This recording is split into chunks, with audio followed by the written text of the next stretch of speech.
A grudge that started 2 years ago just turned into twisted sheet metal at Chicagoland. Shane Van Gisbergen buried the nose of his car into Austin Hill's rear quarter panel. And Hill didn't just walk away. He drove his wrecked car back onto the racetrack to return the favor. This isn't a racing incident. This is a rivalry boiling over on national television. Lap 47 of Sunday's Cup race at Chicagoland Speedway. Austin Hill is running 28th, holding position, trying to keep Shane Van Gisbergen behind him. Heading into turn 3, Van Gisbergen dives in deeper than a normal racing line, connects with the left rear of Hill's Richard Childress Racing Chevrolet, and sends him spinning hard into the outside wall. Hill's day is done, but instead of taking it, he waits for the caution, lines Van Gisbergen up, and drives his mangled car straight into SVG's door before finally heading to the garage. 2 cars destroyed, 1 message sent. To understand why this exploded the way it did, you have to go back further than 1 bad lap. Van Gisbergen and Hill had been circling each other since 2024 when both of them were grinding it out full-time in NASCAR's second-tier Xfinity-style ranks. That's where friction like this usually starts. 2 aggressive drivers, both climbing, both refusing to give an inch. Fast forward to this season, and the tension never cooled off. At Pocono, Hill got shuffled up the racetrack in a 3-wide battle, and that chain reaction collected cars above him, Van Gisbergen included.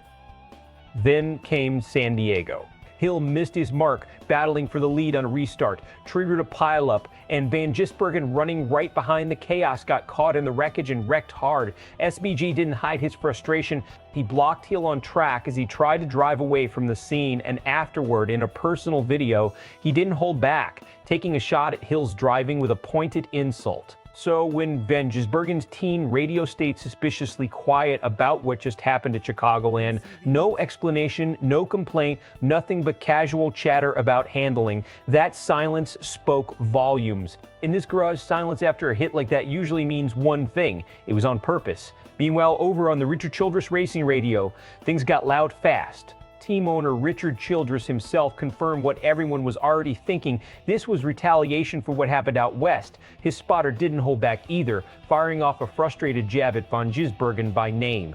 But here's the smart part. The team immediately shut Hill down, telling him flat out not to talk about it on an open radio channel.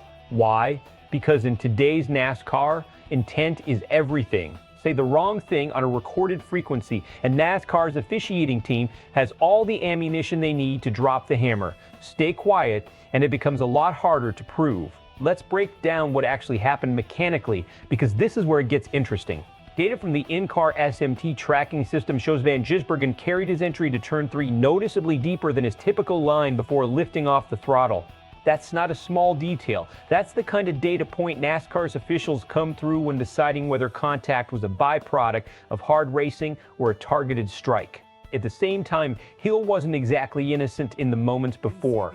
He moved down the racetrack, effectively trying to cut off Van Gisbergen's airflow, a defensive move that's become totally normal in modern cup racing, where dirty air can be the difference between staying ahead and getting swallowed up.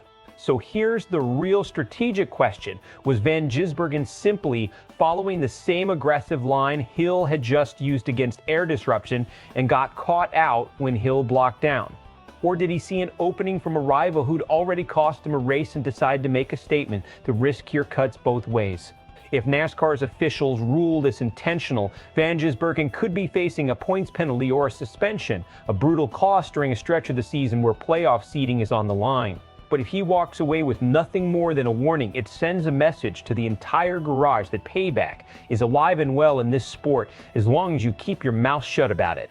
And Hill's response? Driving his already wrecked car back onto an active racetrack to make deliberate contact is its own gamble.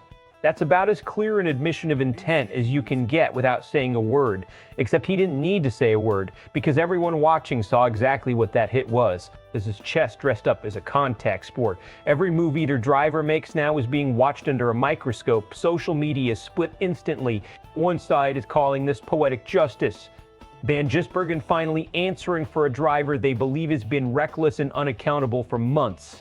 The other side is furious, accusing Van Gisbergen of turning a competitive rivalry into something dangerous, using a multi-thousand-pound stock car as a weapon instead of settling it like a professional. And then there's Hill's own comment to media after the race, essentially telling reporters that if they needed the replay explained to them, they should get their eyes checked. That kind of blunt confidence is only going to add fuel to an already trending storyline. Analysts are split too. Some see brilliant, calculated payback executed within the unwritten rules of the sport.